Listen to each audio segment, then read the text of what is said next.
Shalom, salam berkat dari kami untuk pendengar sekalian. Saat ini pendengar akan diberkati dengan program Hari Ini Harinya Tuhan bagian yang ke-8. Sebuah program rohani tentang doktrin Alkitab yang menolong kita untuk semakin tertanam dalam kebenaran firman dan bertumbuh dalam kemuliaan. Bersama hambanya, Pendeta Gilbert Lumwendong, STH.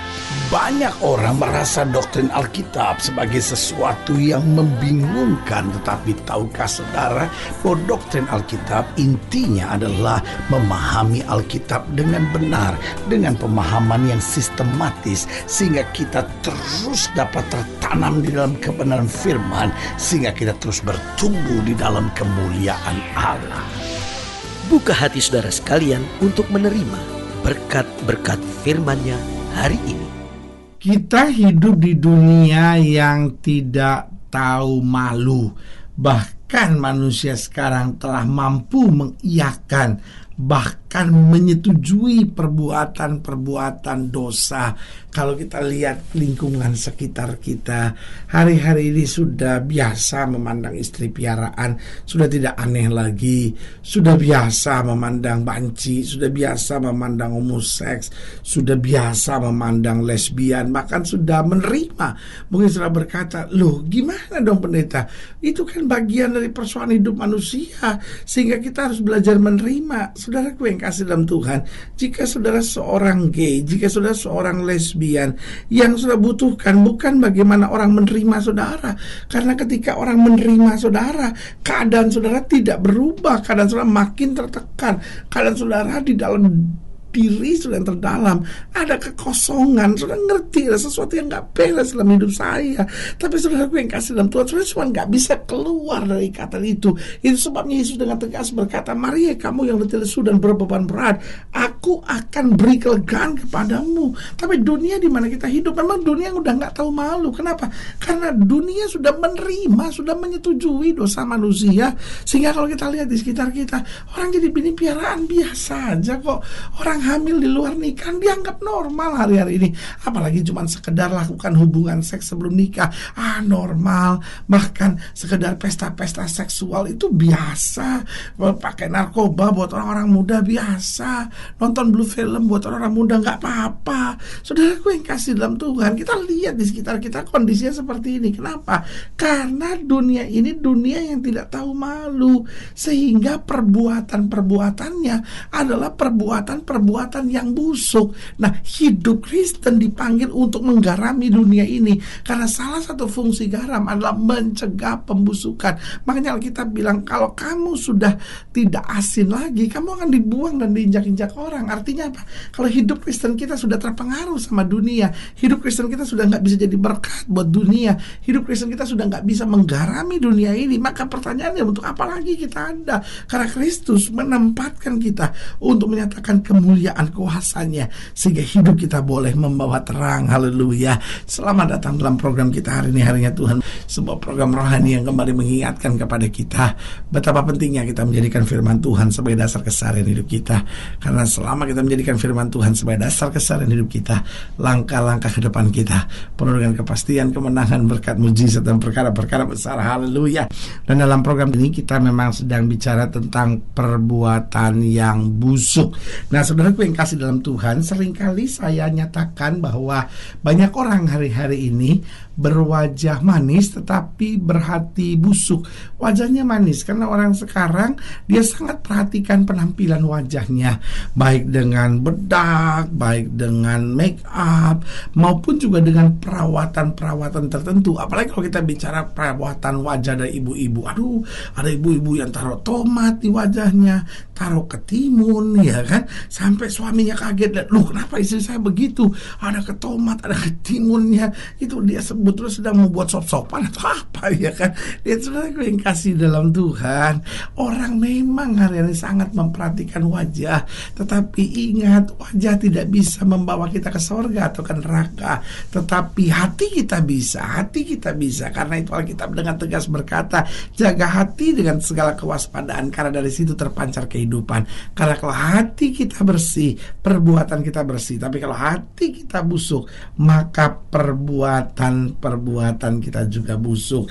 Nah, kalau kita bicara tentang perbuatan busuk ini, maka yang pertama saya pelajari, busuk itu luarnya bagus, tapi dalamnya hancur. Apa sih busuk itu? Busuk itu luarnya bagus, dalamnya itu hancur. Yesus bilang kan, kamu seperti kuburan, luar kamu terlabur putih bersih, tapi dalam kamu penuh dengan tulang belulang yang busuk. Nah, saudaraku yang kasih dalam Tuhan, ini yang Alkitab mau gambarkan. Banyak orang Kristen luarnya kelihatan bagus, tapi dalamnya, hatinya, motivasinya hancur, saudara-saudara, busuk, ya kan? Yang kedua, busuk itu makin lama makin hancur.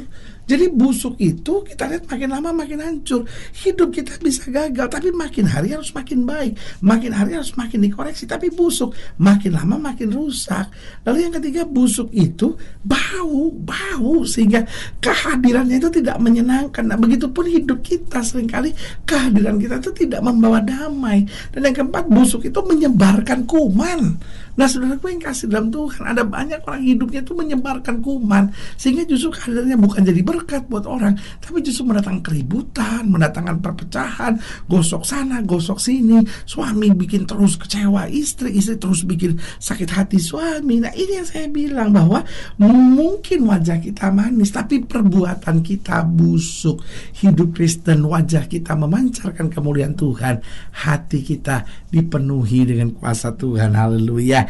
Nah, saudara yang kasih dalam Tuhan, dalam pembahasan kita tentang perbuatan kita busuk, ya kan, kita mau sama-sama lihat dari Sefanya pasal 3, Sefanya 3 ayat 7-8. Demikian firman Tuhan.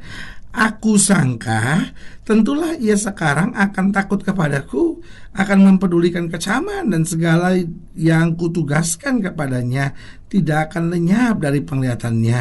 Tetapi sesungguhnya mereka makin giat menjadikan busuk perbuatan mereka. Oleh karena itu tunggulah aku, demikian firman Tuhan, pada hari aku bangkit sebagai saksi. Sebab keputusanku ialah mengumpulkan bangsa-bangsa dan menghimpunkan kerajaan-kerajaan untuk menumpahkan ke atas mereka geramku, yakni segenap murkaku yang bernyala-nyala. Oleh seluruh bumi akan dimakan habis oleh api cemburuku. Alkitab berkata bahwa makin hari perbuatan mereka makin busuk. Nah, saudaraku yang kasih dalam Tuhan, pertanyaannya, kenapa kok mereka orang yang sudah percaya, bahkan bangsa pilihan, kok bisa hidup dengan perbuatan yang busuk? Nah, saya pelajari yang pertama, seorang perbuatannya bisa busuk karena selalu meniru atau belajar dari yang negatif. Kenapa perbuatannya busuk? Karena yang dia lihat hal negatif. Ada orang-orang nonton sinetron, lalu melihat, wah, itu bapak berselingkuh, sampai suaminya pulang, akhirnya apa itu? Suaminya dicemburui. Kenapa? Karena perbuatannya itu tiru dan belajar dari hal-hal yang negatif. Nah, orang-orang seperti itu yang saya sebut orang-orang yang busuk. Dia bisa aja masuk gereja, tetapi dia lihat, kok ini begini, kok ini begini. Akhirnya dia tiru. Kenapa orang kok bisa berpikir jadi istri piaraan? Misalnya karena dia pikir normal, semua orang juga buat begitu. Nah, ini kan. Jadi saudaraku yang kasih dalam Tuhan, perbuatan kita nggak terikat pada firman, tapi perbuatan kita belajar dari yang negatif. Kalau kita lihat yang negatif, Yesus ajar kenapa? Buang segala hal-hal yang negatif, belajar dari hal-hal yang positif. Lalu yang kedua, seorang perbuatan yang bisa busuk karena nggak takut sama Tuhan. Orang kalau cuma takut istri, takut suami, nggak benar, saudara-saudara. Tapi kalau dia takut akan Tuhan, maka bukan hanya hatinya, perbuatannya, hidupnya, segenap yang dia kerjakan berkenan sama Tuhan. Lalu yang ketiga, seorang perbuatannya bisa busuk. Kenapa? Karena tidak mau bertobat. Setiap kita bisa gagal, setiap kita bisa salah. Tapi kalau kita gagal, kita salah, jangan lari, datang pada Tuhan, minta ampun, beresin sama Tuhan. Supaya apa? Supaya hidup kita dipulihkan lagi, sehingga makin hari kita mulai makin menjadi indah lagi. Jadi ingat, seorang perbuatan yang bisa busuk, yang pertama, karena selalu meniru dan belajar dari hal-hal yang negatif. Yang kedua, karena tidak takut akan Tuhan. Yang ketiga, karena tidak mau bertobat. Dan yang keempat, karena selalu merasa aman. Dia pikir gini, terus saya buat dosa juga oke kok, buktinya Tuhan gak pukul saya, buktinya semua juga bisnis saya lancar. Sebagai hamba Allah, saya mau ingatkan, saudaraku yang kasih dalam Tuhan, Iblis itu ahli dalam membungkus sesuatu yang jahat, sesuatu yang menghancurkan dengan bungkusan yang kelihatannya indah, sehingga apa yang terjadi, kita tertipu, kita merasa aman, enggak apa-apa. Tapi kemudian apa yang terjadi kalau kita nggak sungguh-sungguh takut akan Tuhan, nggak sungguh-sungguh bertobat, maka segala kebusukan kita makin hari makin menyebarkan kuman, makin bau, makin lama makin rusak, dan dalamnya makin hancur.